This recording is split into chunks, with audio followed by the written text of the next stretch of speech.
kuliahan selesai.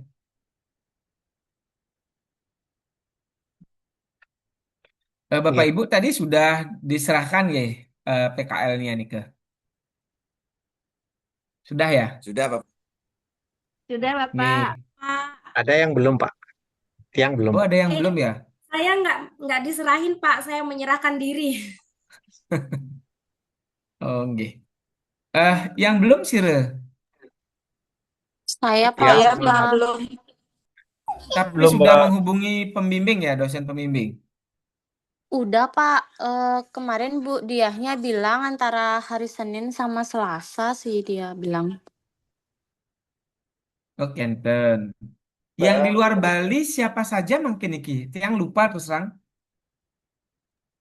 Yang Bapak, Yang luar Bali coba raise hand dulu biar kami tahu. Bu Nova, Pak Kankoma, saya di luar siapa lagi? Bali, Pak. Oh, Bu Tapi Sri di ya. Buleleng sekarang. Oh, Bu Sri di luar Bali, cuman sekarang di Buleleng. Niki karena wenten api. PKL-nya di Buleleng, Pak. Hah? Ini, Liburan dia. Pak. Ah, tunggu dulu. Bu Srinya di mana sih asalnya? Palembang, Pak. Loh, bukankah Bu Sri ndak sempat bilang bahwa Bu tinggal di Palembang, lalu biar PKL-nya di Palembang, ndak begitu? Iya, kemarin maunya di sini aja, Pak, biar Oh, toh, kalian kan beda, main. narasinya, Bu. Kalau seperti ini kan saya kaget juga, takutnya gara-gara Bapak, PKL Ibu mohon sengaja izin Pak tinggal di dosen. Bali. Nggih. Mohon izin Pak dosen. Lagi bertamu di rumah Oh, saya, Pak. oh begitu. Ya, ya, ya. Udah ketemu keluarga baru ya. Nggih, nggih, nggih. Eh, oh, Ibu yang dapat di KPU Buleleng ya, Bu Sri ya? Iya, Pak. HP-nya lagi ngeblank, Pak. Oh, nggih. Nggih, tiang pikir karena PKL dari Palembang sengaja datang ke Bali. Kalau itu yang terjadi berarti ada miskomunikasi artinya. Semestinya tidak perlu sampai jauh-jauh. Tapi kalau emang sengaja ingin cari pengalaman, ya langkah bagusnya begitu. Cuman kan sayangnya ada pengeluaran lebih lah begitu. Oke, kalau Bu Nova di mana? Di sini, Pak. Di Lampung Tengah. Oh ya betul. Cuman lokasi PKL-nya di mana jadinya?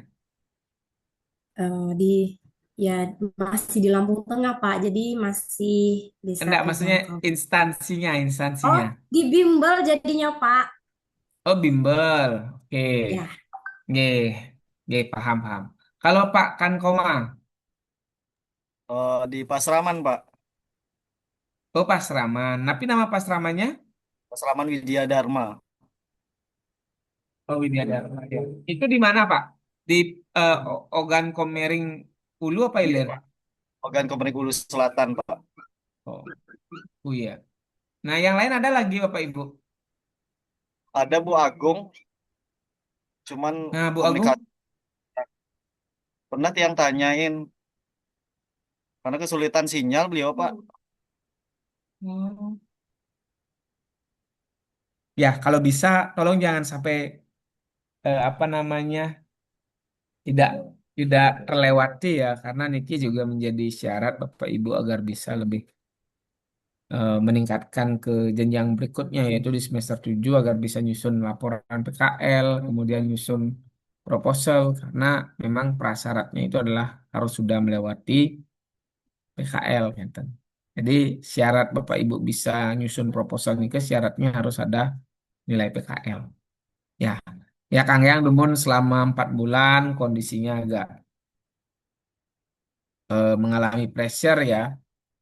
Karena mau tidak mau PKL ini adalah masa yang harus Bapak Ibu lewati karena kondisi ya syukurnya kita juga sudah memahami Bapak Ibu yang tinggal di luar secara otomatis Bapak Ibu bisa menjalani kan. Kalau yang memang di Bali ya sudah pasti. Terus yang lain ada yang sama sekali belum sempat ke lokasi ya?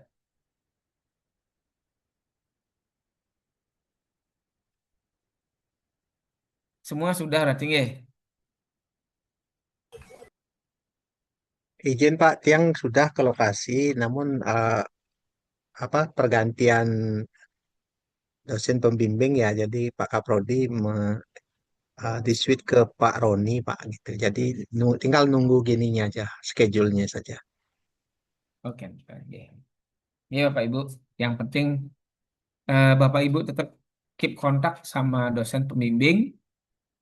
Kalau ada hal yang kurang ber eh, kurang berkenan, misalnya kalau ada hal yang kurang dipahami, silahkan nanti lebih banyak diskusi dengan dosen pembimbing ataupun dengan Kaprodi gitu. Nggih, yang rasa pasti akan difasilitasi. Yang berharap Bapak Ibu Sami bisa melewati momen PKL ini dengan sebaik mungkin.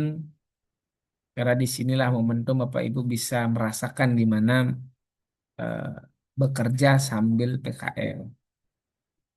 Kalau yang sudah bekerja bertahun-tahun mungkin bukan masalah ya, tapi karena ada proses pelaporan PKL ya tentu ini tidak boleh dilupakan. Oke, yang berdoa biar semoga semua dilancarkan seperti ini. Ya, Bapak Ibu, eh, kita Pak Yan, kita sudah pertemuan keberapa nih Ki? Kalau kalau dihitung dari kehadiran real kan tinggal dikalikan dua. Sudah ada 6 kali Pak ya.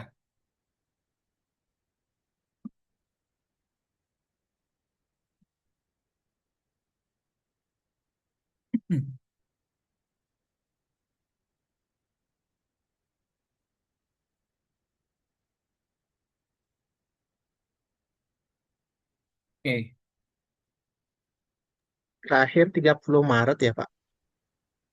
Eh, kita sekarang pertemuan 9-10 Bapak Ibu. Pertemuan, ya, Berarti sudah pertemuan pertemuan yang keempat, kelima berarti nih Ki. sekarang 9-10. Betul Pak, 9-10 sekarang.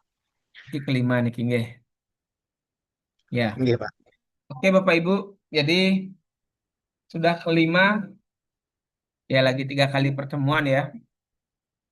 Lagi 3 kali pertemuan, Bapak Ibu nanti bisa kita biar pas 16 kali.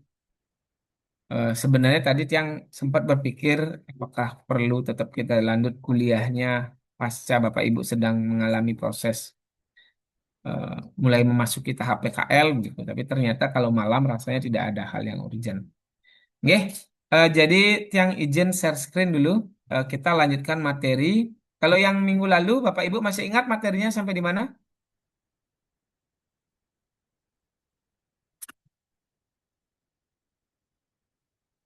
Triangle itu Pak, triangle Oh head. iya,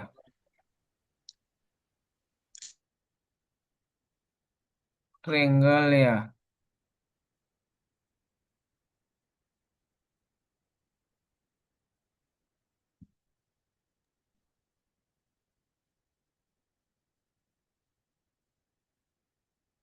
Oke, kita langsung ke hambatan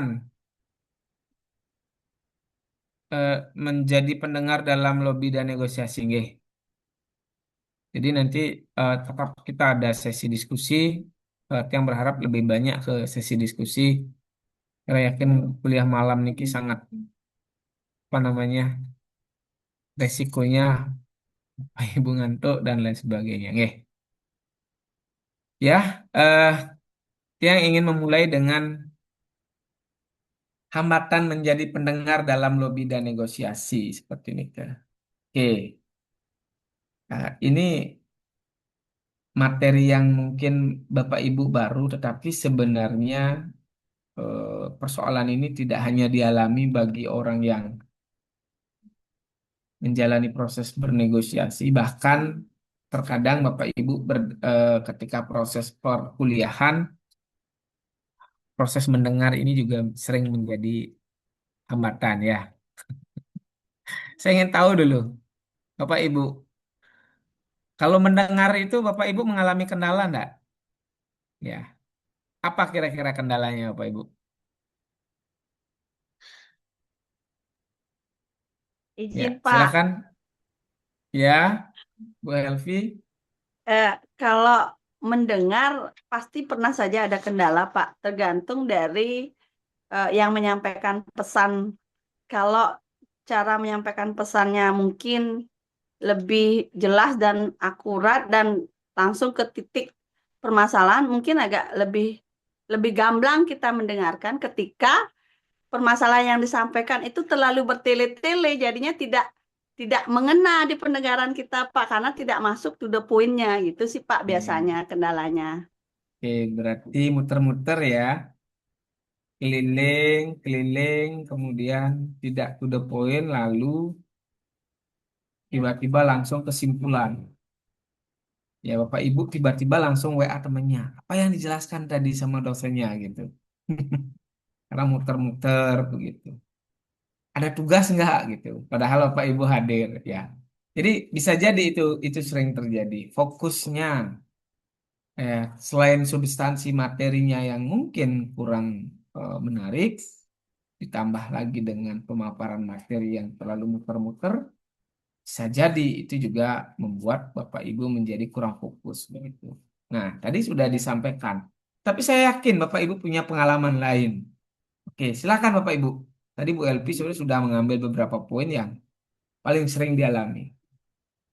Eh, apa namanya isi pembicaraannya tidak jelas, penyampaiannya juga kurang tegas, tambah lagi gaya pengemasannya tidak menarik. Komplit sudah Bapak Ibu. Jadi komplit sudah nih Ki. Kalau seperti ini dosennya cara menjelaskan ya Bapak Ibu bisa jadi akhirnya dipukul rata B semua. Karena apa? Karena mungkin dosennya melihat kenapa tidak ada respon seperti itu. Ya, dosen juga harus mengoreksi diri kalau memang kondisi diskusinya seperti ini tidak ada hal-hal yang menarik dan apa namanya pesan tidak tersampaikan. Gitu. Oke, nah ini udah diborong sama Bu Elvi. Silakan, siapa lagi Bapak Ibu? Kita konteks dalam pengalaman sehari-hari saja dulu, biar Bapak Ibu bisa terlibat. Ya, silakan. Pasti mengalami kendala Bapak Ibu. Substansi, cara, kemudian tegasan dalam berbicara atau menyampaikan. Kalau orang Bali kan menyebut cara beruk si lemang gitu. Jadi suaranya blak blak blak blak blak tidak jelas. Mungkin izin Bapak. Ya, silakan Bu Nah, Wayan, kalau saya Bu Nova. biasanya dia tuh eh, apa ya, hambatannya tuh kayak ada keegoisentriasan gitu. Dia tuh apa ya, hanya fokus pada diri sendiri gitu. Jadi dia hanya minta didengar seperti itu. Oh ya. Lebih ke situ sih, sama kadang eh, mengandalkan emosinya juga kalau orang bercerita, nggak dengerin orang bercerita gitu, kadang bereaksinya itu terlalu berlebihan terhadap dalam penyampaian kata-katanya Hmm. seperti itu. Mungkin itu sih Pak, kayak apa ya, lebih pengen denger aja gitu. Orang lain Hmm. nggak boleh ini gitu. Oh iya iya. Berarti eh, ketika berhadapan dengan orang yang memang dia sifatnya hanya ingin didengar, di Bapak Ibu pasti sudah menyimpulkan bisa jadi orang ini egois begitu ya. Artinya dia hanya ingin orang lain mendengarkan tanpa mau mendengarkan balik begitu. Berarti alur komunikasinya tidak seimbang. Jadi kalaupun Bapak Ibu suatu saat memainkan peran dalam memainkan komunikasi, berarti yang terjadi adalah komunikasi satu arah. Ya, Teorinya Laswell itu nggak jalan Bapak Ibu. Karena apa? Syarat komunikasi yang baik itu kan setidaknya ada 5 unsur. Yang pertama ada komunikan, jadi orang yang menyampaikan pesan. Kemudian yang kedua ada pesan yang disampaikan. Yang ketiga ada media yang digunakan. Yang keempat ada penerima pesan. Yang kelima ada feedback. Bahkan ada lagi tambahan biasanya biar semakin komplit. Setelah ada feedback, ada komunike. Komunike itu artinya kesepakatan, Bapak Ibu. Sebenarnya kalau penerapan konsep teori dan lobby dan negosiasi, 6 poin itu saja sudah cukup.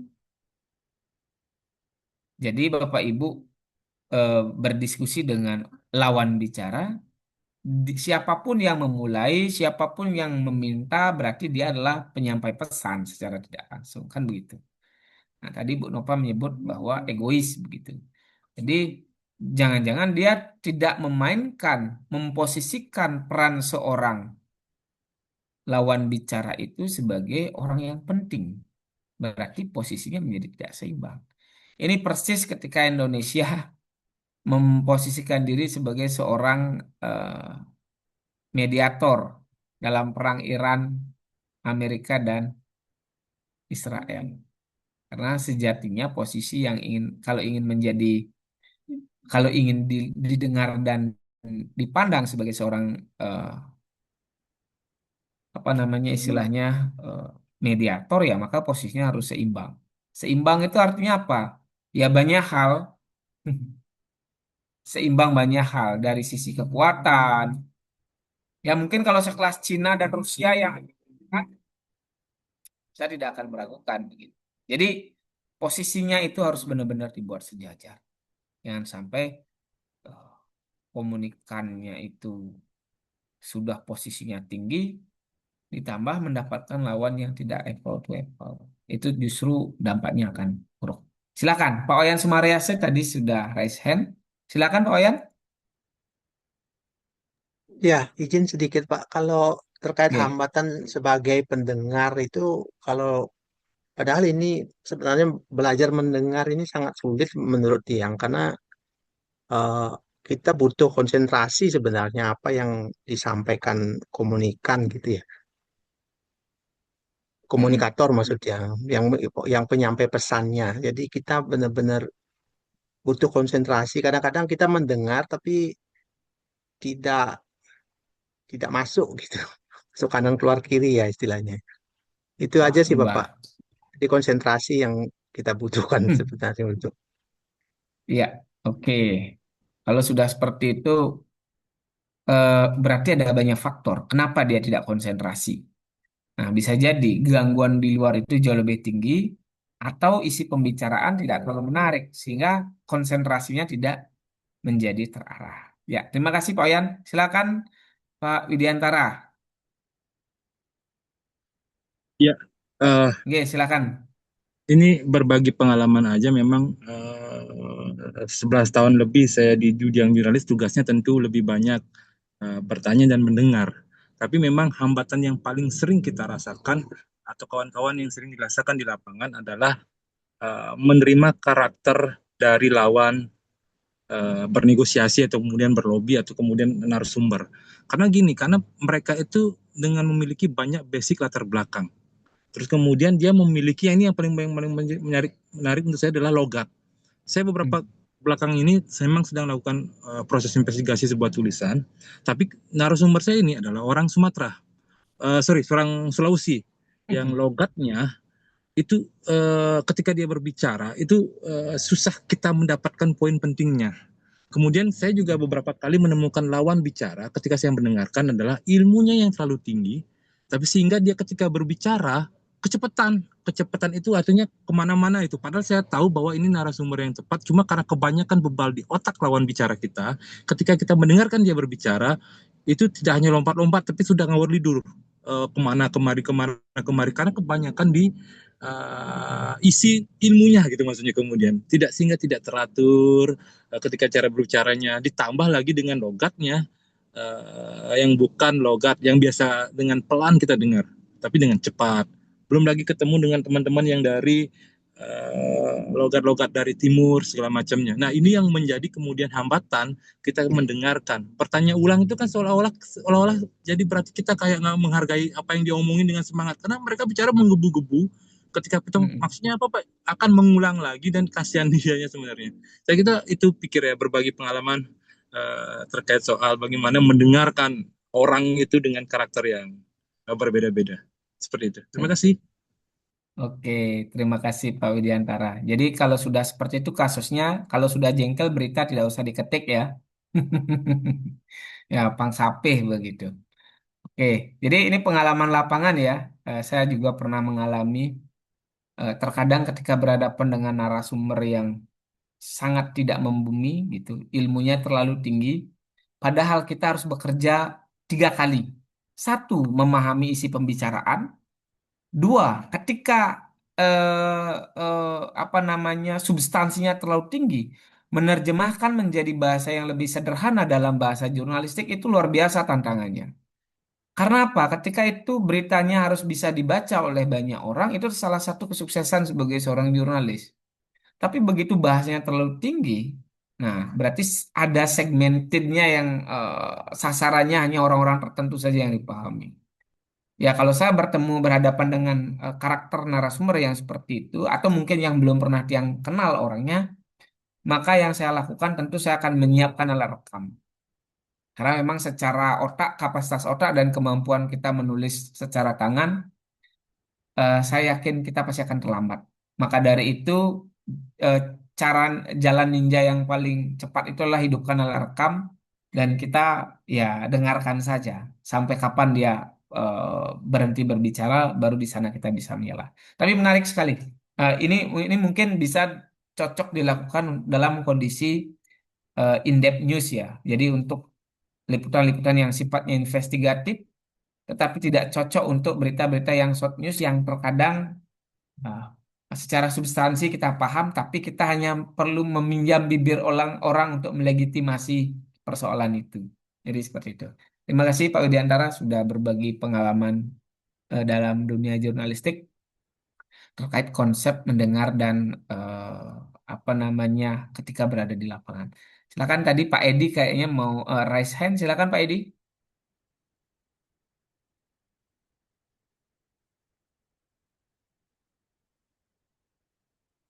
Pak Edi, ya kayaknya terlempar apanya ini Ki.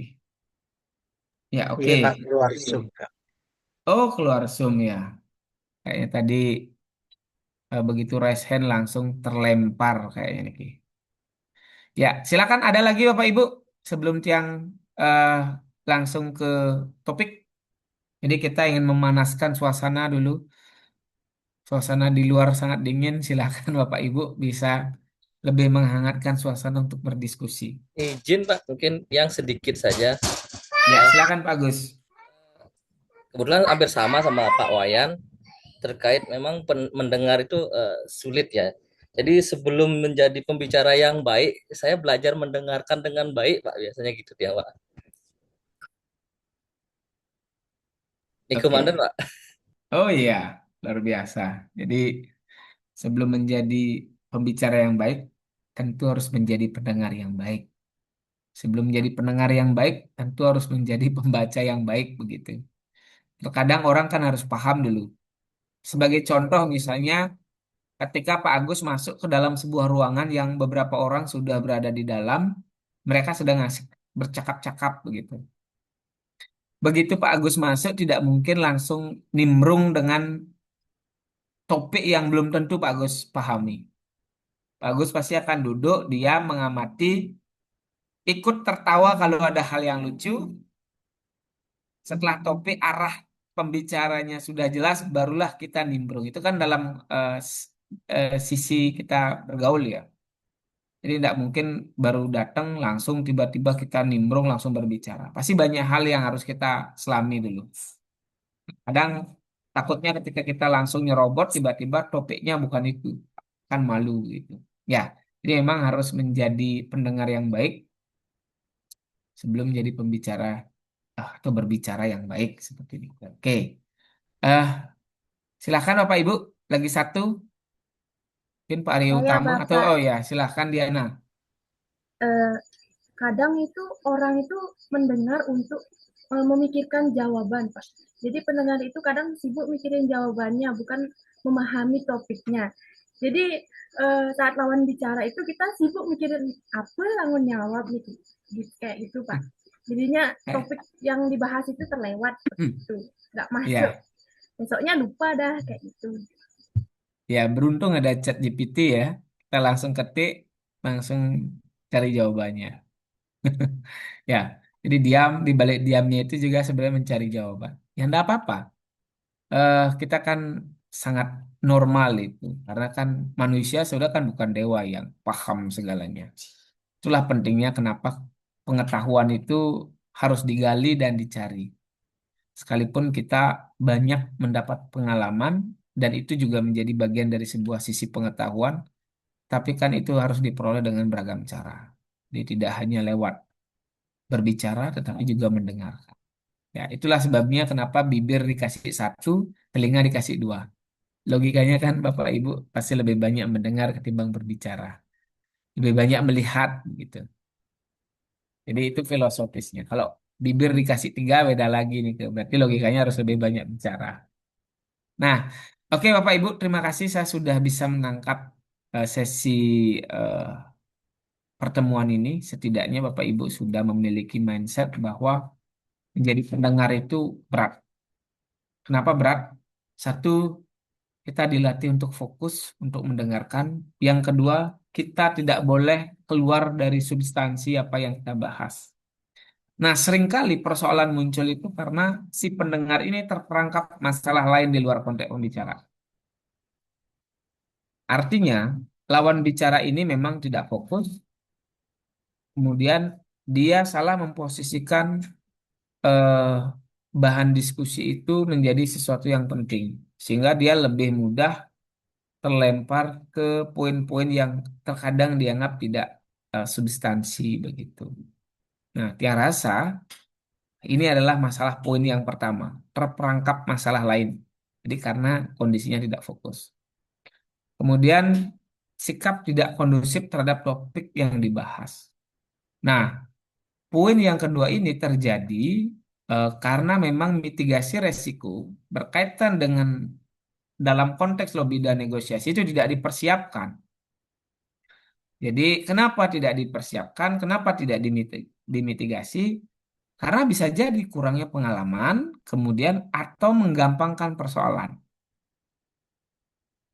Jadi ketika topik sudah tidak kondusif, semestinya harus segera diarahkan ke hal-hal yang sifatnya lebih substansi.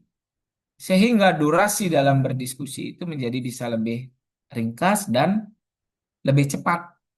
Jadi Bapak Ibu tidak dipandang apa namanya lobby dan negosiasinya itu menjadi sebuah hal yang membosankan, bahkan deadlock tidak ada hasil begitu. Nah, ini poin yang kedua. Jadi sikap tidak kondusif terhadap topik yang dibahas. Nah, pada hari itu jika topik yang dibahas itu sifatnya sangat mendesak, urgent, maka tepatkan dia di bagian yang secara durasi pembahasannya itu menjadi poin utama. Jangan terlalu banyak muter-muter sekalipun basa-basinya tetap ada. Tapi poin-poin substansi yang dibahas itulah dibuat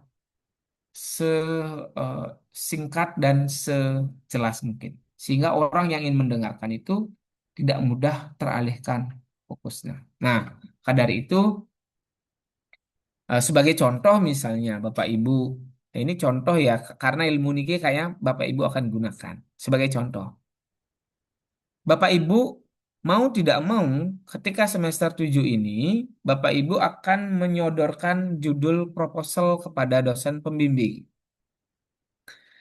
Nah, maka dari itu saya sarankan jangan pernah Bapak Ibu datang diskusi dengan kepala kosong. Kenapa saya bilang begitu?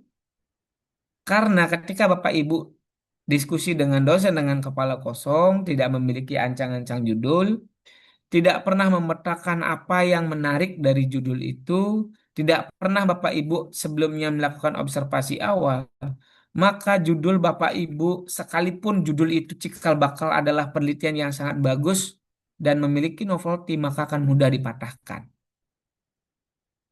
Padahal poin negosiasinya itu adalah ketika Bapak Ibu bisa mempertahankan judul, memberikan asumsi, memberikan urgensi mengapa riset itu menarik, di sanalah sisi negosiasinya. Jika itu dilakukan, dia yakin Bapak Ibu tidak akan mendapat penolakan yang terlalu eh, ya kejam lah dari dosen. Jangan-jangan begini, baru ngomong saya ngangkat judul ini apa itu nggak menarik itu misalnya. Ya karena bisa jadi dalam sisi eh, pemaparan, kemudian mitigasi risiko berkaitan dengan apa yang Bapak Ibu paparkan itu tidak dijelaskan dengan baik begitu. Nah, saya yakin ya ilmu ini akan bisa bermanfaat, apalagi Bapak Ibu nanti akan bisa. Mohon maaf, saya ingin bertanya, siapa yang mengajar metodologi kualitatif?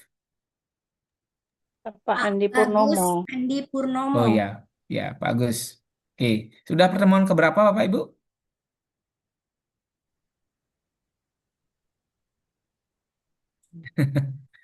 Kurang lebih empat Sudah kali ada. kayaknya, Pak. Oh sudah, 4 kali ya. Sudah gini, sudah mulai Kurang lebih. nyusun judul. Sudah sampai Sudah, bab Bapak. 2, Pak. Oh sudah sampai bab 2. Berarti tinggal bab Sudah 3 dan sampai daftar kajian pustaka ya. pustaka, Pak. Oh ya, sedikit sedikit lagi itu udah daftar pustaka Bu. Udah bab 2 kalau gitu. Ya, ya. Jadi seperti itu.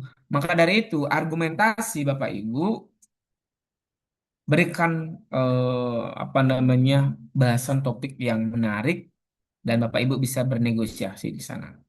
Jadi negosiasi itu sampaikan kenapa itu penting, urgent, dan menarik untuk diriset. Disertakan data empirik, bukan hanya data teoritis. Jadi empirik itu data di lapangan, Bapak Ibu. Nah, kalau seperti itu proses bernegosiasi, Tiang sangat meyakini bahwa tidak ada riset yang Bapak Ibu usulkan itu ditolak. Paling hanya diberikan masukan, mengubah sedikit narasi judulnya agar Bapak Ibu menjadi semakin memahami apa yang dicari dalam penelitiannya kan gitu. Nah, kemudian hambatan yang poin ketiga inilah kebiasaan mendengarkan yang kurang menguntungkan. Jadi ketika Bapak Ibu berhitung bahwa untung rugi, ketika itu dianggap kurang menguntungkan, tiba-tiba pen- otomatis Bapak Ibu menjadi pendengar yang kurang baik. Artinya, ya jadi karena ketika terlalu serius mendengarkan, pembahasannya kurang menarik dan tidak menguntungkan sehingga fokusnya menjadi hilang. Nah, kalau sudah seperti ini, saya rasa harus dipertegas kembali positioning Bapak Ibu. Jadi setelah dia memaparkan, ya silakan harus disampaikan. Saya kurang sepakat gitu misalnya. Saya kurang setuju. Karena semestinya begini dan lain sebagainya. Itu akan bisa mengkalibrasi kembali positioning Bapak Ibu agar tidak tersudutkan dalam proses lobby atau negosiasi. Jadi posisikan kembali agar tidak apa namanya condong atau berat sebelah karena memang dianggap kurang menguntungkan. Jadi seperti itu. Nah, ini yang terakhir hambatan berupa kelelahan fisik yang diakibatkan banyak faktor sebenarnya. Oke. Jadi maka dari itu orang yang ingin melakukan negosiasi biasanya dipilih momentum-momentum yang kondisinya sudah segar gitu. Saya di pagi hari. Atau kalau misalnya tidak bisa dihindari, siang hari bertepatan dengan posisi jam makan siang itu. Itu akan merefresh kembali. Tapi kalau jam-jam sudah jam 2 siang, setelah makan, harapannya adalah ketika tubuh misalnya sudah agak kelelahan, maka fokusnya kembali akan berkurang. Dampaknya pasti hambatan menjadi pendengar,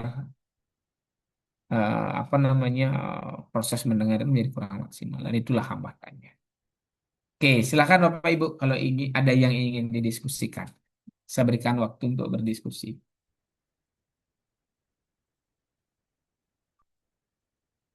Ada?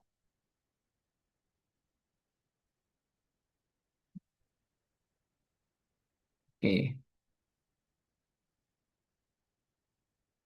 tidak ada ya. Belum Nah, ada, Pak, kemudian lanjut. ya, poin yang selanjutnya itu adalah negosiator bingung. Nah, kalau sudah seperti ini, maka gunakanlah alat peraga untuk menjelaskan masalah kompleks. Yang mana yang kira-kira membingungkan. Jadi sebenarnya dalam sesi sebuah diskusi itu penting sekali menyederhanakan persoalan.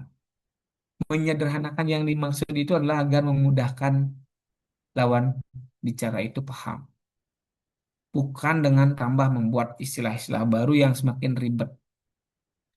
Menyederhanakan yang dimaksud itu bukan membuat memandang masalah itu sederhana. Tidak, Bapak Ibu, itu berbeda.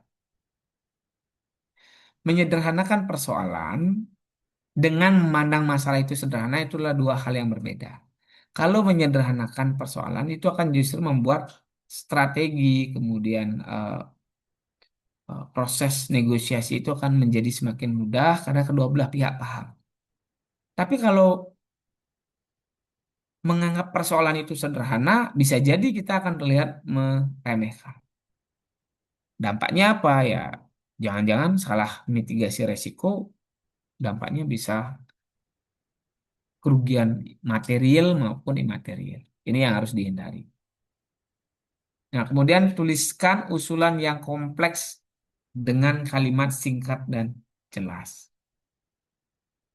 Kalimat yang kompleks itu artinya kalimat usulan yang kompleks itu artinya berbagai macam poin-poin yang ingin didiskusikan, dinegosiasikan.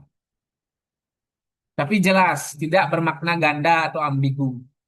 Salah menaruh titik saja itu bisa berpengaruh. Salah menempatkan koma itu juga bisa memiliki interpretasi yang berbeda. Tipe, salah ketik, ya sebisa mungkin itu dihindari. Ya sama seperti Bapak Ibu, kenapa kalau nulis skripsi juga diminta agar dibuat sedetail, kemudian sejelas mungkin. Jelas bukan dari sisi tulisannya, tetapi dari sisi pemaknaan. Pemaknaan kalimat yang benar, yang tegas, yang jelas, itu justru akan menghindarkan maksud ambigu atau bermakna ganda. Nah, itu. Hanya kalau orang yang melakukan negosiasi setelah itu dilanjutkan dengan kontrak, dia pasti akan membaca secara detail setiap poin, klausul, atau draft yang disajikan. Harapannya apa? Kalau itu sudah dipahami, maka bisa ke jenjang penandatanganan. Kalau masih memiliki makna ganda, ambigu, dan oh, kurang sepakat atau menguntungkan sisi satu pihak dan merugikan pihak lain, maka harus ditinjau ulang lagi atau deadlock untuk dibahas di hari berikutnya. Kemudian ikuti agenda setahap demi setahap agar tidak semakin bingung.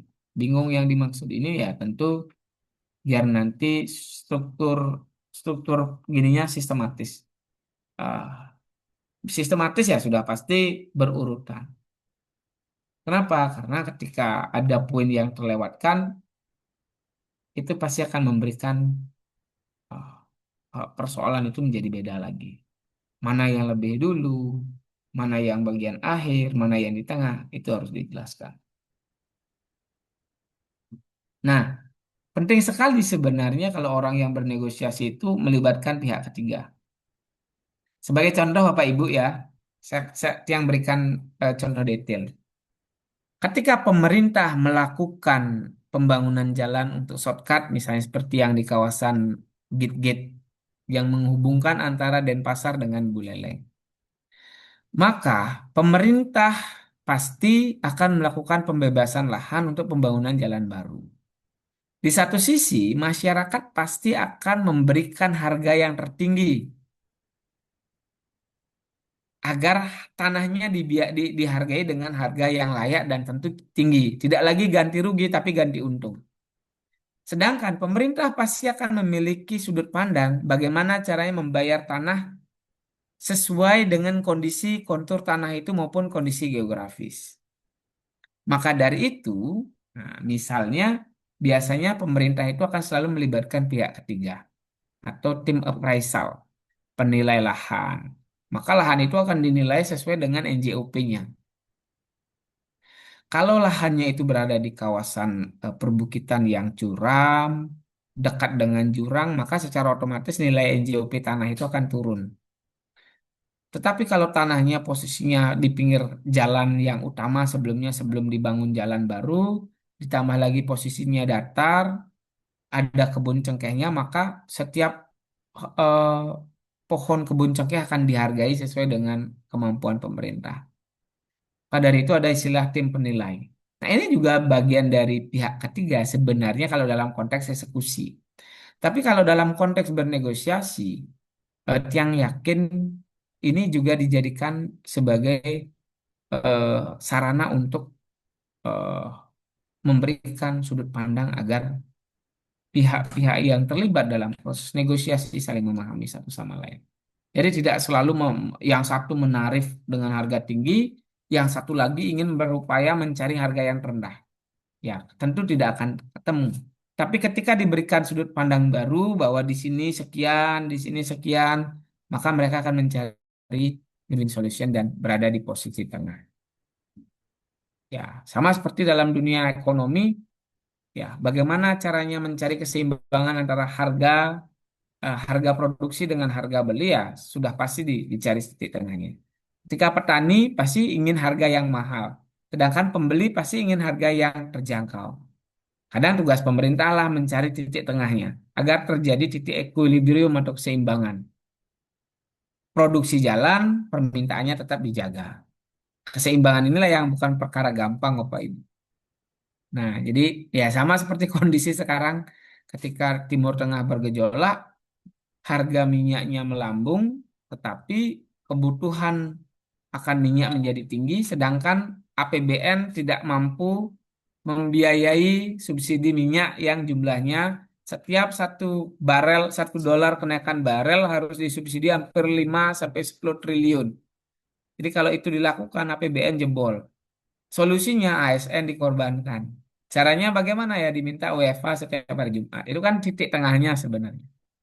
Negosiasi itu yang ketika deadlock ya biasanya selalu ada cara-cara lain dilakukan. Oke, silakan Bapak Ibu kalau ada yang ingin didiskusikan.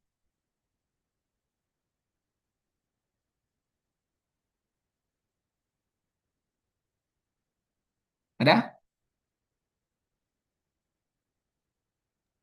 Sementara belum, Pak. Lanjut, Pak. Oke. Nah, kemudian ada negosiator ragu-ragu. Jadi negosiator ragu-ragu ini memang terjadi karena memang eh, proses diskusi atau proses negosiasinya ini belum mencapai titik yang final, tambah lagi dengan berbagai macam faktor yang mempengaruhi. Nah, maka dari itu harus diulang kembali poin-poinnya. Jadi pokok-pokok itu menjadi bahan yang sangat penting. Kenapa? Karena eh, jangan sampai menghilangkan poin ketika sedang bernegosiasi. Kecuali kedua belah pihak menyepakati. Poin ini saya tidak inginkan. Dari itu,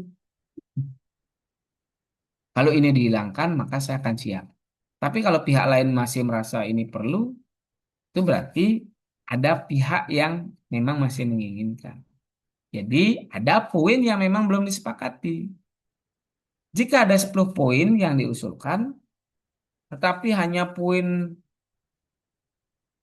6, 8, 9 yang tidak disepakati, berarti ada 3 poin dari 10 poin itu yang belum clear gitu.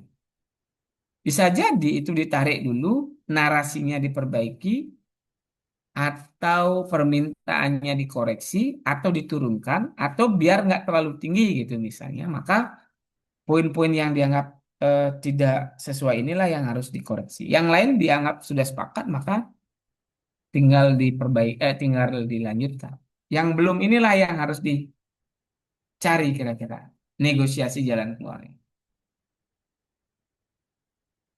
Nah, kemudian tunda beberapa saat agar negosiator yang ragu-ragu bisa berunding dengan timnya. Nah, jadi pastikan tim yang dianggap belakang layarnya itu adalah orang yang bisa menjelaskan.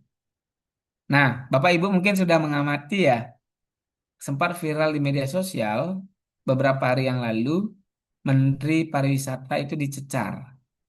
Kalau Bapak Ibu eh, nonton di Instagram atau YouTube, Menteri Pariwisata RI itu dicecar oleh anggota komisi yang membidangi pariwisata. Yang lupa Komisi 8 kalau tidak salah itu mencecar itu sebenarnya dia adalah dosen di Jakarta yang kebetulan jadi politisi dari Partai Amanat Nasional.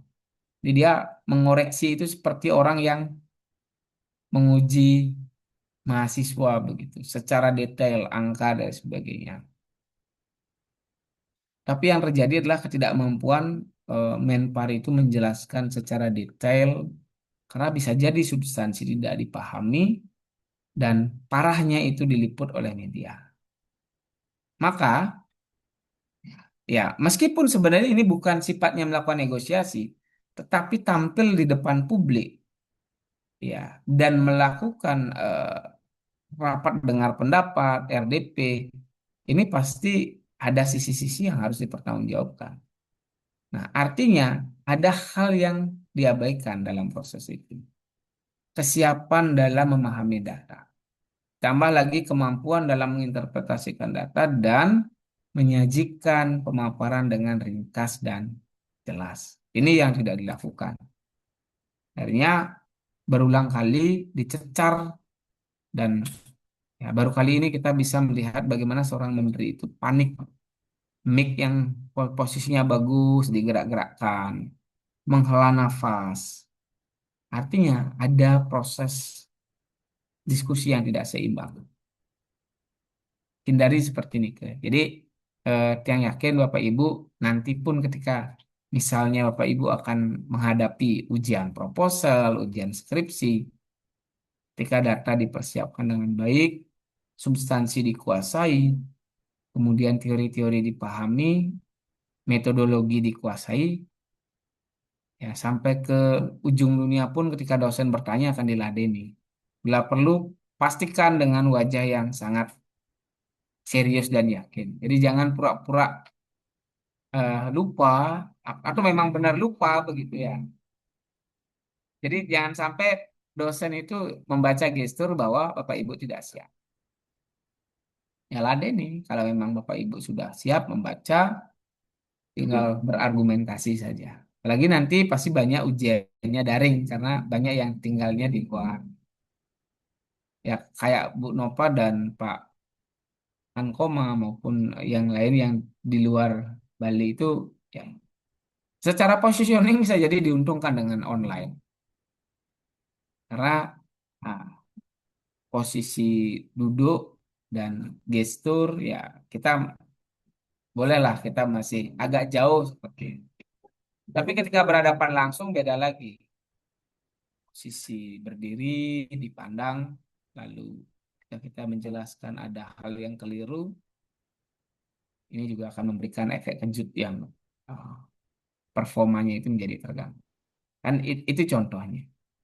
Jadi seperti itu Bapak Ibu. Nah, jadi kalau misalnya Bapak Ibu ragu-ragu, tentu harus siapkan tim yang bisa jauh lebih perform di belakangnya untuk menjadi backup jika nanti kita berhadapan dengan tim negosiator.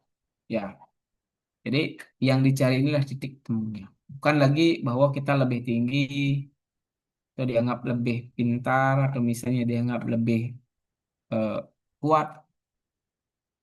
Tapi percuma juga kuat, pintar, dan hebat itu ketika tidak berhadapan dengan lawan yang sepadan ya tentu pasti kita akan mendowngrade lagi.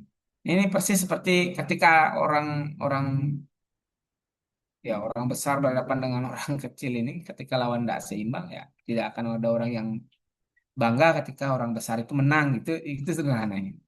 Tapi ketika dapat lawan yang sepadan dan akhirnya bisa mendapatkan win-win solution atau menang, ya tentu ini juga pasti akan menarik disimak seperti itu. Ya, oke, silakan Bapak Ibu. Kalau ada yang ingin didiskusikan dari slide ini, boleh. Atau kalau ada hal-hal lain yang Bapak Ibu tanyakan, Mohon izin Bapak. ya, silakan Pak Oyan. Pak, dan kita kadang kan di masyarakat tuh ada istilah tegal membudi yeh gitu ya Pak ya. Jadi kalau dalam negosiasi seperti Bapak sampaikan barusan, apakah kita perlu misalnya mendowngrade gitu ya Pak? Artinya Tegal Mubudiyyah itu bisa kita terapkan prinsipnya. Iya, ini saya malah baru tahu, Pak. Kira-kira apa maknanya nih, Kak? Serius, Ya, serius. artinya kita memerlukan ya biar tegalnya dapat air gitu. Jadi kita juga mesti menyesuaikan. Jadi saya apa namanya eh, di, dipantik sama gininya Bapak tadi. Kita mesti downgrade lah. Berarti kan Oh untuk iya. menyeimbangkan itu gitu maksudnya. Mencari keseimbangan titik temunya jadinya matching gitu lah Pak. Iya, betul, betul. Saya jawab Pak.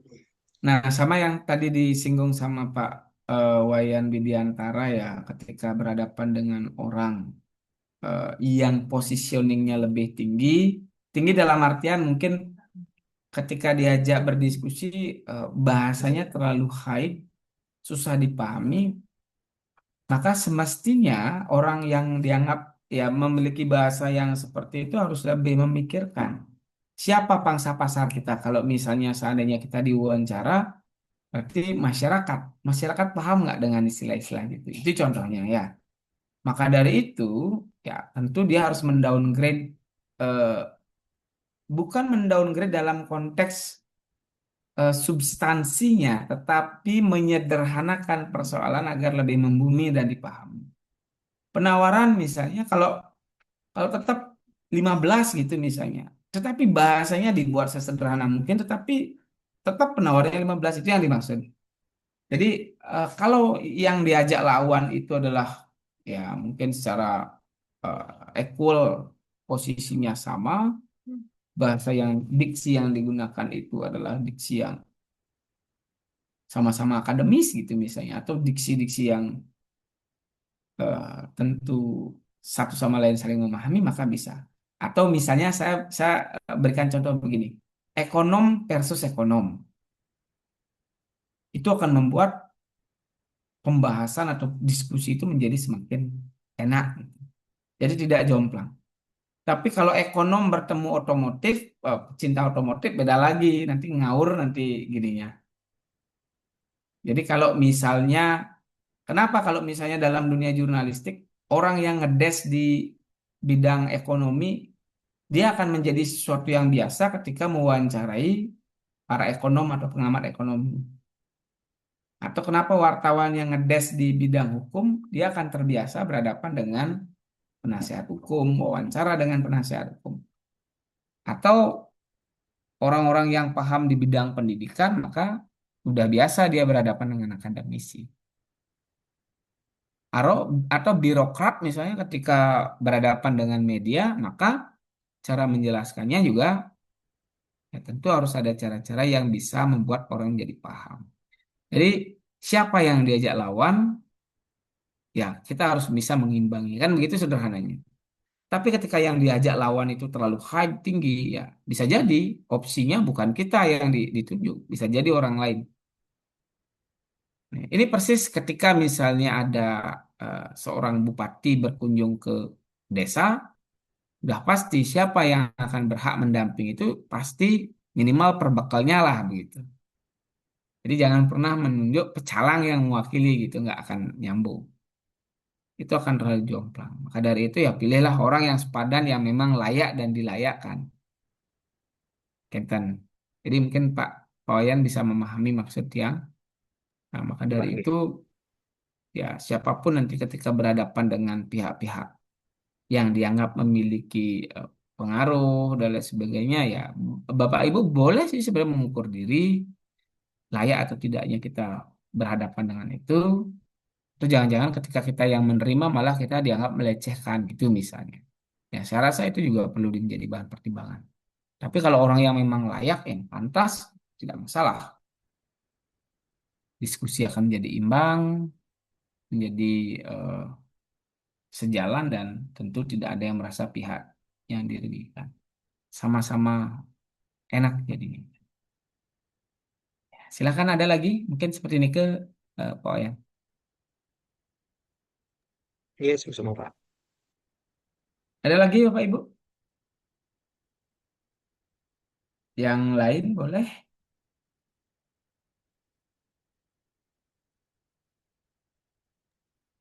Izin Pak dosen. Ya, silahkan Bu Elvi. Sampai belum sempat Eh, ganti baju ya, Bu ya. ada tamu saya Pak, nggak enak. Tamu saya jauh dari Palembang Pak. Tidak, Oh iya, luar biasa. tidak, tidak enak meninggalkan Iya. Ya, terkait silakan, Bu. dengan negosiasi ragu-ragu Pak ya. Mungkin kita, Ya. saya sendiri sering mengalami hal tersebut Pak. Bahkan Mm-mm. pernah sampai fatal, sampai kejadian ketika kita mengambil keputusan yang terlalu tergesa-gesa walaupun itu tidak yakin gitu. Cuma sudah punya pengalaman seperti itu, kadang-kadang selalu ada kejadian hal yang sama yang memang benar-benar membutuhkan negosiasi yang cepat dan urgent istilahnya itu. Jadi kita kadang-kadang tidak Ya. sempat mikir, ya udah nggak apa-apa deh, daripada nanti kejadiannya fatal, kita nanti yang disalahkan itu. Kadang-kadang sering itu menjadi membuat beban di mindset kita sendiri gitu. Satu Mm-mm. contoh mungkin ketika ada orang yang meminta tolong ke kita gitu. Mungkin kita tahu akan ada sesuatu hal, ketika kita menolong dia pasti akan begini begini begini. Tapi ketika kita berpikir flashback lagi gitu. Tapi kalau kita tidak menolong dia, kasihan juga nanti orangnya begini-begini, malah kita yang terbebani. Jadi di situ ada negosiasi antara, ya seperti yang Bapak sampaikan, ada keraguan-raguan itu. Mau bantu apa enggak? Mau kasih apa enggak gitu. Jadi negosiasi di pikiran kita itu jadi kacau gitu loh Pak. Jadi bagaimana ketika kita menghadapi dilema seperti itu, walaupun kita sudah benar-benar meyakinkan bahwa nggak usah dibantu, nggak apa-apa, udah dibiarin aja gitu. Tapi ketika kita memikirkan permasalahan yang dia hadapi, bagaimana kalau posisi kita seperti itu ya gitu. Jadi itu selalu menjadi bayang-bayang sendiri Pak. Jadi mau tidak mau, walaupun mungkin kita dirugikan, ya sudahlah nggak apa-apa. Mungkin besok nanti dapatnya dari orang lain, tidak harus dengan dia gitu. Itu suatu negosiasi yang memang benar-benar Ya. tidak bisa apa ya, bahwa kita sudah nggak apa-apa, biarin aja mau dia gimana gimana. Itu tidak bisa Pak. Jadi keraguan-raguan itu malah Hmm. membuat kita bimbang antara lakukan atau tidak. Itu bagaimana ketika kita menghadapi dilema seperti ini. Itu kan suatu negosiasi Ya. juga sih Pak menurut saya gitu. Mohon masukan Pak. Ya. Ya, menarik sekali. Jadi mungkin Bu Helvi atau Bapak Ibu pernah membaca bagaimana ah, kitab Bhagavad Gita ya. Ketika Arjuna sedang bimbang-bimbangnya gitu. Kalau dilawan itu saudara, ada Guru Drona, ada Bisma gitu misalnya. Kalau tidak dilawan, maka sumpah Drupadi, sumpahnya Bima, dan pesannya dari eh, apa namanya Krishna itu ya tidak bisa diabaikan. Sehingga Bhagavad Gita di sana turun. Jadi sebenarnya manusia itulah makhluk yang peragu, Bapak Ibu. Jadi sebenarnya kalau Bapak Ibu paham, ketika Bapak Ibu belajar filsafat, berarti itu Bapak Ibu sudah menunjukkan bahwa Ibu itu menunjukkan sisi cogito ergo sum. Bapak Ibu ragu berpikir, maka kita ada. Nah, apa yang dialami Bu Helvi sebenarnya lebih ke pertempuran batin. Kan manusia mengenal istilah dua konflik. Konflik internal dan konflik eksternal. Konflik batin atau pertempuran hati. Nah, kemudian ada konflik eh, eksternal ya. Eksternal itu ya sudah pasti saling jagur, saling jambak, enten. Kayak kemarin viral di medsos nih ke tiba-tiba yang rambutnya pirang dijambak gitu. Itu kan konflik itu sebenarnya. Nah, apa yang terjadi sebenarnya kalau sudah seperti itu ya mereposisi kembali, Bu. Tidak ada salahnya. Kalau dalam konteks bisa bantu atau tidak, yang rasa terkadang dengan kita tidak membantu dia, sebenarnya kita sudah membantu dia. Mungkin apa yang dimaksudkan itu adalah terkadang dengan tidak membantu orang, sebenarnya mengarahkan orang itu menjadi lebih mandiri kan gitu. Sama seperti Bu Helpi punya anak yang sudah dewasa, sudah kuliahan, tetapi dia tidak pernah mau mencuci sendiri, menyetrika sendiri, tapi Bu Helpi dia layani dengan baik, setrikain, dicuciin tiba-tiba. Terkadang ketika kita membantu justru membuat dia menjadi memiliki pemikiran bahwa ya saya sedang dilayani selayaknya seorang anak kan gitu. Tapi ketika tidak menolongnya, justru kita akan menolong gitu. Menolong ketika nanti suatu saat kita tidak bisa melayani dia dengan baik, sehingga dia bersikap lebih mandiri. Kan itu sederhananya. Nah, layak atau tidaknya orang dibantu, ya kembali lagi. Ketika memang kita sudah pernah membantu, tetapi bagaimana sikap dan lain sebagainya, itu juga bisa menjadi peninjauan kembali. Apakah layak orang itu diberikan bantuan atau tidak. Nah, terkadang kan sederhananya orang yang dibantu, apalagi urusan uang ya, dibantu sekali mau, kemudian tiba-tiba lupa mengembalikan, besoknya minta dengan biaya yang lebih besar, kita kasih lagi, tiba-tiba uangnya tidak dikembalikan, akhirnya kita tetap kasihan dan lain. Artinya ya tentu kebaikan itu bisa dimanfaatkan. Dalam konteks bernegosiasi itu kan ya Bapak Ibu pasti memahami. Ada cara-cara lain untuk membantu orang yang tanpa harus selalu berurusan dengan masalah uang. Mungkin dengan sikap misalnya, justru itu akan membantu. Atau dengan cara-cara lain yang kita tidak lagi dirugikan, gitu. Tetapi bisa memposisikan mereka itu menjadi orang yang tetap dibantu, tetapi dengan tidak membuat harga dirinya dia itu menjadi semakin rendah. Kan beda, ada orang yang membantu tapi dengan menunjuk-nunjuk dan sebagainya, seolah-olah eh, dia itu eh, adalah orang yang memang tidak pernah bisa berbuat, seolah-olah harus dibantu saja, begitu beda lagi gitu. Nah, jadi Tiang meyakini negosiasi kemudian konflik batin itu adalah sesuatu yang biasa dialami. Manusia pasti akan mengalami itu. Posisi ragu-ragu itu artinya sedang berpikir, meninjau ulang, menimbang. Kalau sudah posisinya fix, mantap. Nah, kadang eh, sama seperti begini Bapak Ibu, hakim sebelum ngetok palu dalam sebuah kasus perkara, dia pasti akan melakukan berbagai macam hal untuk menimbang sebuah keputusan. Terkadang ketika dia masih bingung untuk memutuskan, mereka pasti bisa meninjau kembali. Makanya ketika Bapak Ibu misalnya ada orang yang berkasus, akan didatangkan saksi. Posisinya pasti akan ada dua. Apakah saksi saksi itu meringankan atau malah memberatkan? Ketika dianggap meringankan, maka hakim tidak langsung percaya begitu saja, konfirmasi lagi. Maka apa yang terjadi? Ketika ditambahkan data-data saksi-saksi lain meringankan semua, bisa jadi orang ini memang tidak pernah berbuat salah. Nah, ini contoh kayak kemarin di Sumatera Utara ya Bapak Ibu. Ada kasus seorang influencer pekerja kreatif yang dituduh statusnya menjadi tersangka korupsi dengan merugikan negara hampir 200 juta gara-gara videonya itu dianggap ide dan gagasan kreatifnya itu tidak bisa dibayar gitu. Nah, ini sebenarnya pelecehan bagi orang-orang yang sedang mengambil jurusan desain grafis. Bayangkan, ide mereka yang sudah susah payah diwujudkan dalam bentuk video itu tidak dihargai karena dianggap gratisan. Nah, ini sama seperti orang yang datang ke tempat cetak baliho, Pak, tolong buatkan saya desain. Desainnya seperti ini, tapi tidak ngasih desain yang sudah jadi, malah meminta orang, malah menganggap bahwa itu sudah tugasnya mereka. Nah, beda lagi. Nah, jadi seperti itu. Apalagi misalnya Bapak Ibu meminta, ya kalau Bapak menguji skripsi langsung aja buatin skripsi Pak, kan saya tinggal ujian saja. Kalau sudah itu kan kurang ajar namanya kan. Nah, apalagi Bapak yang nguji langsung aja Bapak buatin kan bisa sesuka hati, nanti saya bayar aja gimana gitu. Kalau dosennya mau berarti dia melakukan pelacuran akademik kan gitu. Nah, jadi eh, manusia itu adalah makhluk yang berkonflik sebenarnya, Bu. Jadi dalam kondisi normal, Bapak Ibu pun sebenarnya berkonflik dalam diri, dalam batin.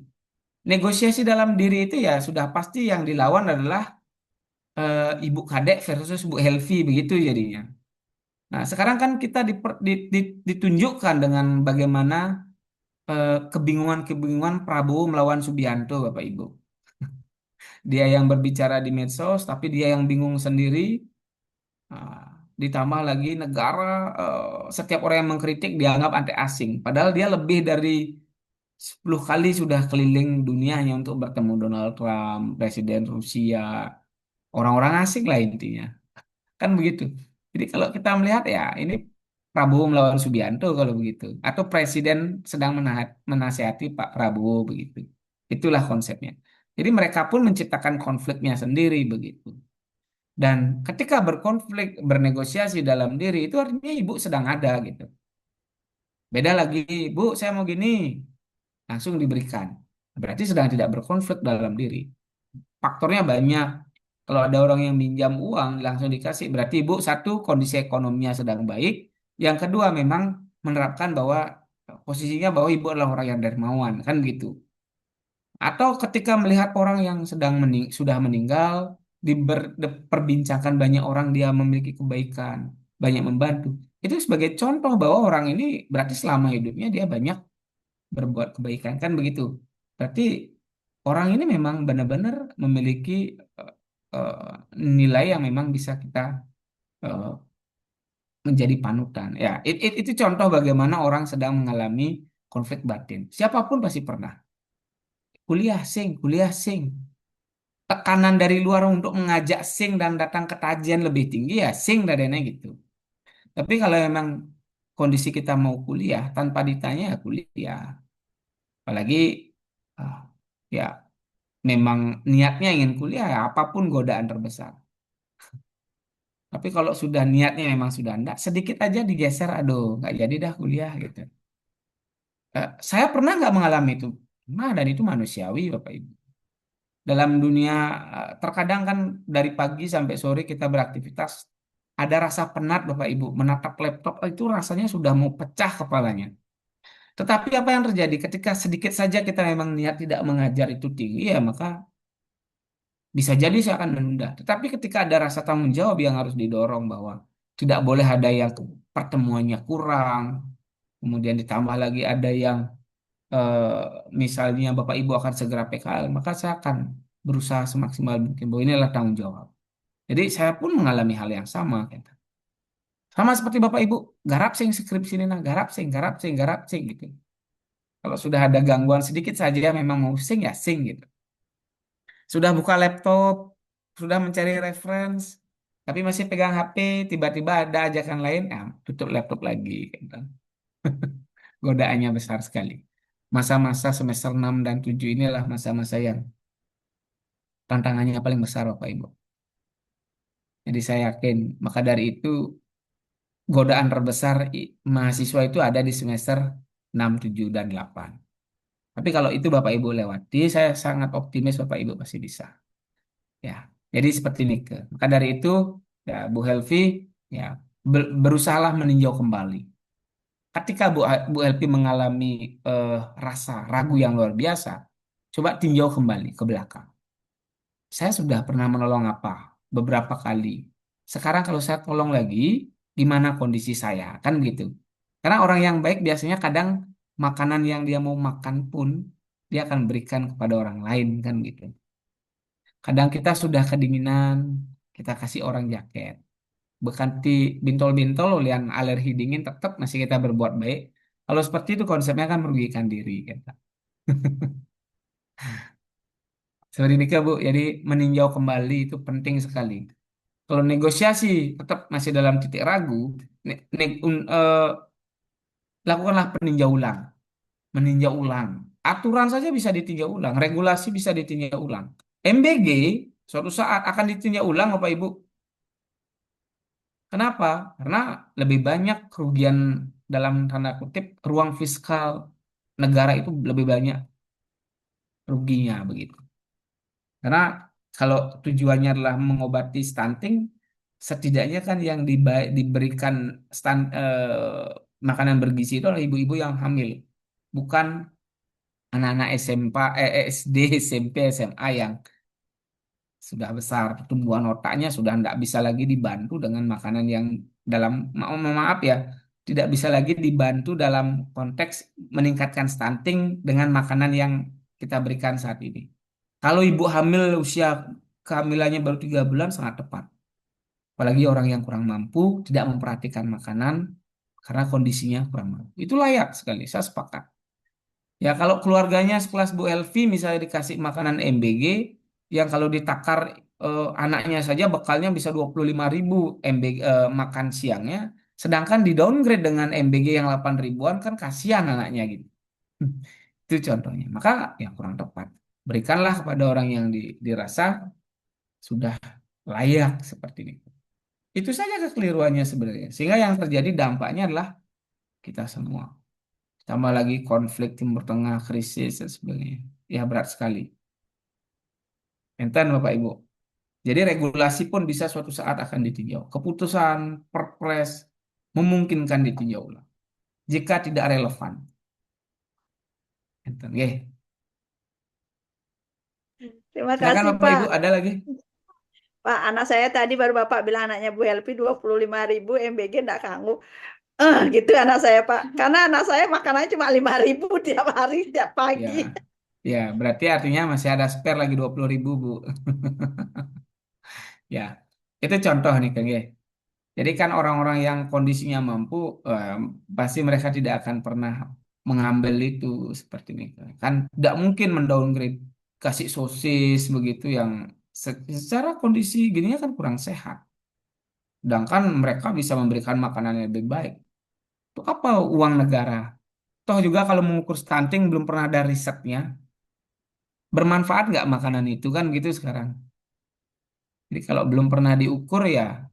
Jadi ibaratnya kalau Pak Edi dikasih susu, maka tinggi badannya naik 5 cm, ya maka harus dihitung Pak, harus diukur setelah dikasih susu unlin selama 1 tahun. Kalau tingginya tetap, nggak usah lagi dikasih susu, buang-buang uang namanya gitu sederhananya. Ya Pak ini. Jadi kalau Benar menurut Tiang sekali, sih, Pak. ya semoga tidak ada yang memiliki SPPG di sini. Yang malah keluar-keluar begitu takutnya ada yang tersinggung. Gitu. Tapi itulah, ya, ini ruang ruang akademik Bapak Ibu. Jadi kita bisa berdiskusi, setuju dan tidak setuju, ada berbagai macam faktor. Gitu. Ada lagi Bapak Ibu, terima kasih Bu Elvi atas pemantik diskusinya. Mohon izin Pak dosen. Ya, Oke. ini Pak Edi langsung komplain ini. Silakan Pak Edi. Sedikit ya. Tadi saya sempat juga fokus di apa namanya, kalau bingung itu negosiator itu kan bingung ini sebenarnya banyak sekali apalagi sampai macet. Cuman saya lebih fokusnya apa namanya tertarik ya untuk di negosiasi itu kadang di semi formal lah. Tidak formal begitu. Misalnya orang kayak sales marketing misalkan begitu. Kalau tadi yang formal itu yang politik apalagi seperti itu ya udah seperti tadi yang Bapak sampaikan seperti itu. Jadi kurang tertarik. Nah, khusus yang informal ini biasanya seberapa Pak implikasinya atau bermanfaatnya biasanya kalau terjadi biar tidak kaku itu apa istilahnya ice breaking ya apa mencairkan suasana itu. Biasanya karena kan itu sama kayak kita wih Pak mohon maaf Pak ya saya harus sampaikan begini Pak Kang Wong keletih malu ke jalanan Pak. Kadang-kadang oh enggak Bu dan api nggak apa-apa itu wajar kadang cuman kadang-kadang kita membatasi seberapa jauh atau lamanya seberapa ice breaking itu harus diperlukan apa tidak. Apakah kadang-kadang mungkin malah mengganggu itu Pak? Ataukah memang lebih banyak harus memang harus ada di setelah jeda-jeda itu ice breakingnya biar biar apa namanya transisinya berjalan baik gitu. Jadi Ya, closingnya itu lebih cepat. Mungkin terima kasih Pak ya, dosen. Waktu itu yang ya, kembalikan. ya. Sepakat Pak bahwa sebenarnya dalam konsep negosiasi harus dibuat sekozi mungkin, seenak mungkin, sesantai mungkin dan ada hasil yang dihasilkan begitu. Jadi bukan berarti sengaja diciptakan suasana tegang gitu. Eh, kalau suasana tegang ya bisa jadi ngomongnya maunya tinggi kurus tunggu kiris begitu jadinya bahasanya begitu. Eh, apapun bisa terjadi ketika Bapak Ibu terlalu tegang. Eh, kondisinya menjadi tidak maksimal. Kemudian kadang hal-hal yang semestinya kita sampaikan dengan santai malah itu terlewatkan.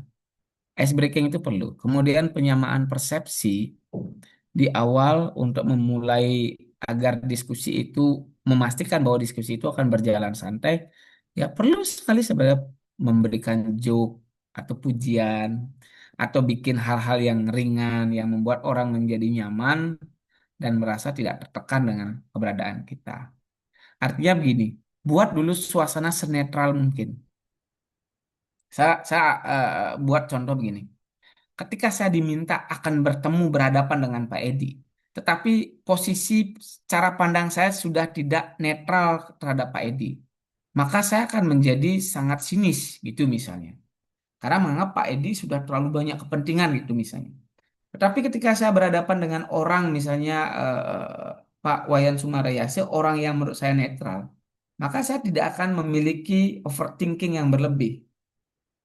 Maka dari itu buat suasana senormal mungkin, buat orang lain menjadi memandang kita menjadi netral dan tidak terlalu banyak kepentingan. Kepentingan itu penting memang, tetapi sampaikan bahwa semua ada dosisnya. Kalau sudah nanti kita akan dihadapkan dengan pihak ini. Oh, orang ini tahu saya tahu ini udah ini orang bermasalah ini gitu misalnya. Berarti terframing bahwa dia ini tidak layak untuk diajak negosiasi karena orangnya ini manipulatif, suka ngibul, beberapa kali dikejar pinjol gitu misalnya. Masa kita negosiasi dengan orang bermasalah? Kan berarti sudah tendensius. Tapi ketika reputasinya baik, orang dipandang netral, maka pasti akan positioningnya pasti akan baik. Netral yang dimaksud itu artinya eh, begini Bapak Ibu, secara sikap, kemudian latar belakang, dia tidak terlalu banyak sisi negatifnya. Jadi benar-benar orang, kalaupun orang belum tahu, tetapi tidak memiliki kesan yang negatif. Orang ini jahat atau enggak, atau bagaimana. Pada hari itu buat eh, frekuensi yang sama dulu di awal. Dengan apa? Membangun komunikasi eh ya mulai dengan percakapan ringan yang tidak terlalu menyentuh ranah pribadi gitu. Jika yang diajak adalah lawan bicara atau memang meskipun sama jenis kelaminnya, jangan langsung bertanya ke hal-hal yang sangat privasi. Kan makin kudang hektar lah tanah Pak, itu kan kurang tepat nih ke. Jadi bisa jadi memulai dengan percakapan-percakapan yang ringan. Kan. Oke, jadi saya rasa semua orang pasti akan mengalami momen-momen seperti ini. Oke, ada lagi ya Pak Ibu? Tidak ada ya? Oke, waktu sudah jam 20.30, jadi kita absen saja dulu.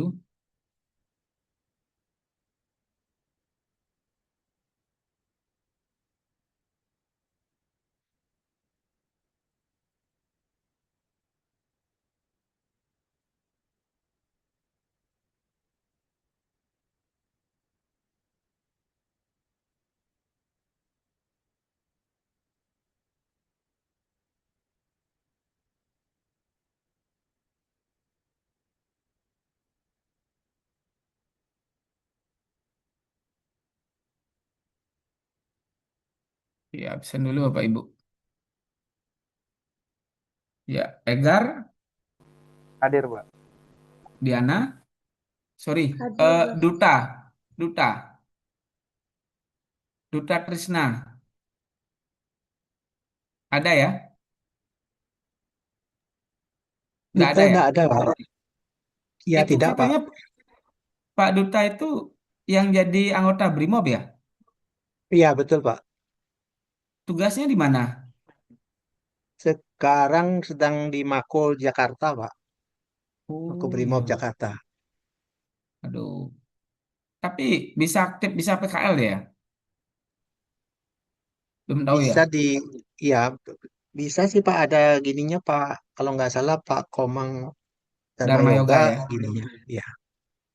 Oke, Diana hadir Hadir, ya? Bapak. Bu Helpi hadir. Nova, Hadir, Pak.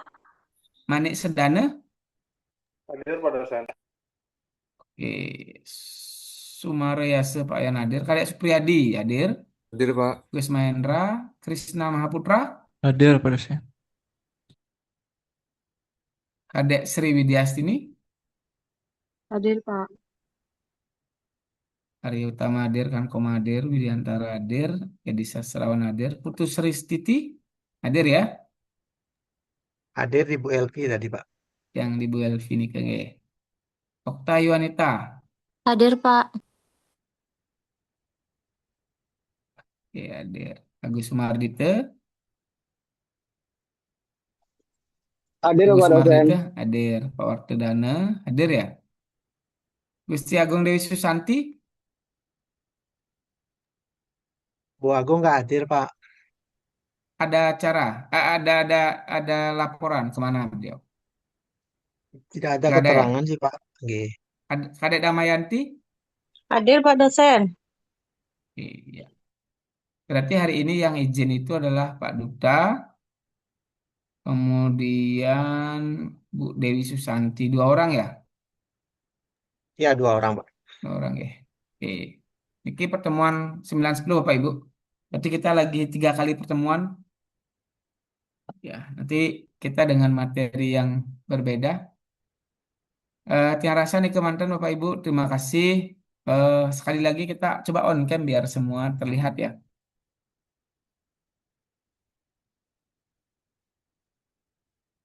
Oke, 1, 2, 3. Ya, terima kasih Bapak Ibu. Selamat malam, selamat beristirahat. Sampai jumpa 2 minggu lagi. Semoga Bapak Ibu dilancarkan kegiatan PKL-nya. Sukar. Om, Santi, Santi, Santi, Om. Selamat malam Bapak Ibu. Selamat malam. Selamat Terima kasih malam Pak Pak. dosen. Terima kasih. Terima kasih. I- mana nih? Sebentar ya. Izin lip Pak Ayan mau nganter Bu Putusri ke kos. Oh iya iya. Ya. Ya lanjut. Terima kasih. Iya.